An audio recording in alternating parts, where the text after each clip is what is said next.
টেবিলটা একটু দেখাই, 14 এবং 15 নাম্বার হয়। তো যার কারণে তাদের জন্য ভাই, তাদের জন্য তো অবশ্যই ভিউস আসবে, বুঝতে পারতেছো। তাদের জন্য তারা কি করলো, রোড ম্যাপ চেঞ্জ করে টপ 15 কোয়ালিফাই করে ফেললো। ঠিক আছে। রক্ষক যখন বক্ষক হয়ে যায় তখন কি আর কোনো কিছুই রক্ষা থাকে? ভিউজের জন্য নিজেকে ছোট করলা, হারাইলা নিজের মান, এখন তুমি সবার কাছে হয়ে গেলা বিশাল বড় এক স্ক্যামার। করলা তুমি বাটপারি, দিলে না তুমি প্রুফ, আরেকজনকে তুমি খোঁচা দিয়ে বলতো সব দোষ তারই যে যাই কোক। অ্যাডভান্স খাইলো দরা, আজকে রোস্ট হবে করা। চলো না করে দেরি, আজকের ভিডিও শুরু করি।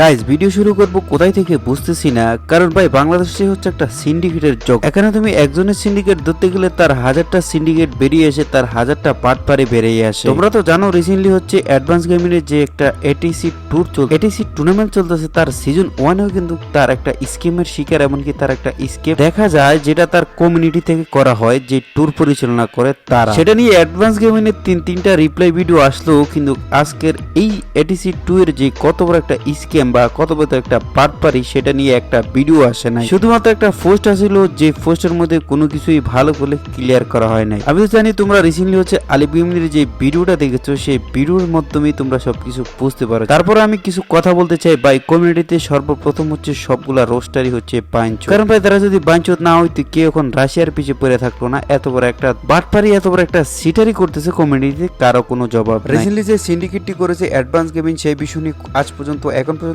কোনো রোস্টারই কোনো ভিডিও মেক করে নাই। অথচ প্রত্যেকটা রোস্টারই তাদের চ্যানেলে কন্টিনিউ ভিডিও আপলোড দিতেছে, কিন্তু এই বিষয়ে কেউ প্রতিবাদ করে নাই। এই বিষয়ে অনেক ইউটিউবাররা প্রতিবাদ করেছে, তার মধ্যে হচ্ছে একজন আলিফ গেমিং। আলিফ গেমিং ওই ট্যুরে তিনি তার স্কোয়াড নিয়ে খেলেছেন, এমনকি তিনি সকল বিষয় নিয়ে প্রশ্ন করেছেন। তোমরা চাইলে ভিডিও ডেসক্রিপশন বক্সে লিংক দেওয়া থাকবে, সেই ভিডিওটা দেখে আসতে পারো। হ্যাঁ ভাই, এই অ্যাডভান্স গেমিংকে আমি অনেক ভালো মনে করতাম, তিনি ভেবেছি কমিটির জন্য কিছু করবেন, কিন্তু না, তিনি তো এসেছেন ভাই ওনার সুবিধা। আসলে দিন শেষে সবাই ভাই সবার সুবিধা খোঁজে, তিনি কেন খুঁজবো না? একটা ফাইনাল ম্যাচে আরএসকে এমনকি টপ 1 যদি না থাকে, ওইটাতে তো ভাই ভিউজ আসবে না। আরএসকে টপ 1 মানি হচ্ছে ভিউ। তবে আমার সবচেয়ে ভালো লেগেছে আরএসকে সেখানে এই টুর্নামেন্ট সরাসরি বিদ্যা আঙ্গুল দেখিয়ে না করে দিয়েছে, কারণ তারা এরকম একটা সিন্ডিকেটের মাধ্যমে তারা ইনভাইটেড স্লট হিসাবে আসবে, কারণ তারা অফিসিয়ালি ঘোষণা দিয়েছে তারা একবার ওইখান থেকে বাদ হয়ে গেছে। সেখানে আবারও কিভাবে রোডম্যাপ চেঞ্জ করার পরও তারা কিভাবে যাবে, সেই বিষয় নিয়েও আরএসকে সরাসরি বলে দিয়েছে তারা কোনো সিন্ডিকেটের মাধ্যমে থাকতে চায় না। তাহলে গাইজ, বুঝতেই তো তোমরা পারতেছো অ্যাডভান্স গেমিং কত বড় একটা চুতিয়া,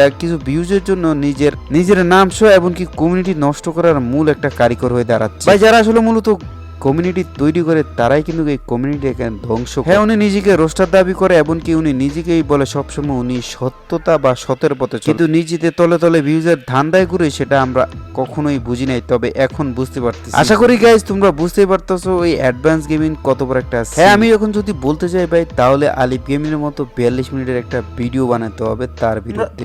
চিন্তা করো গাইজ, যে একটা টুর্নামেন্ট পরিচালনা করতেছে, যার 2টা সিজনেই হচ্ছে সিন্ডিকেটে ভরা। প্রথম সিজনে হচ্ছে উনি স্লট বিক্রি নিয়ে ধরা খেয়েছেন, এবং দ্বিতীয় সিজনে ফাইনাল পর্যন্ত সবকিছু ভালো গেলেও ফাইনাল গিয়ে উনি রোড ম্যাপ চেঞ্জ করে দেয়। অফিসিয়াল থেকে কোনো ঘোষণাই আসে নাই দিয়ে আপনি আপনার রোড ম্যাপ আপনার মাঝ পথে চেঞ্জ করতে পারবেন টুর্নামেন্ট চলাকালীন অবস্থায়। সেই বিষয়ে অর্গানাইজারদেরকে জিজ্ঞেস করা হলে তারা বলে স্পন্সর ডিমান্ড। স্পন্সরের জিজ্ঞেস করলে স্পন্সর উল্টা 6 অডিয়েন্সের রিকমান্ড দিয়ে বুঝায়। ভাই অডিয়েন্স দিয়ে যদি সব হইতো, তাহলে হচ্ছে সরাসরি FFWS এ তো ভাই বাংলাদেশ টপ 1-এ যাইতো, আরএসকে কখনো যাইতো। তো একটা কথাই বলবো ভাই, এসব চুতিয়াগিরি ছাড়েন, যেটা করা আপনার প্রয়োজন ওইটাই করেন। যদি সত্যিকারে কমিউনিটির জন্য কিছু করার দরকার, তাহলে ভিউজের চিন্তা মাথায় থেকে সরায় কমিউনিটির জন্য কিছু করার চেষ্টা করো। আই হোপ গাইস তোমরা বুঝতেই পারতেছো সবকিছু। তো যাই হোক, এই ছিল আমাদের আজকের ভিডিও।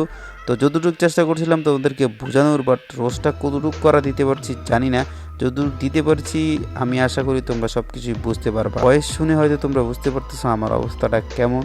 সবাই আমার জন্য দোয়া করবা। এই ছিল আমাদের আজকের ভিডিও। ভালো থাকবা, সুস্থ থাকবা, দেখা হচ্ছে নেক্সট কোনো ভিডিওতে।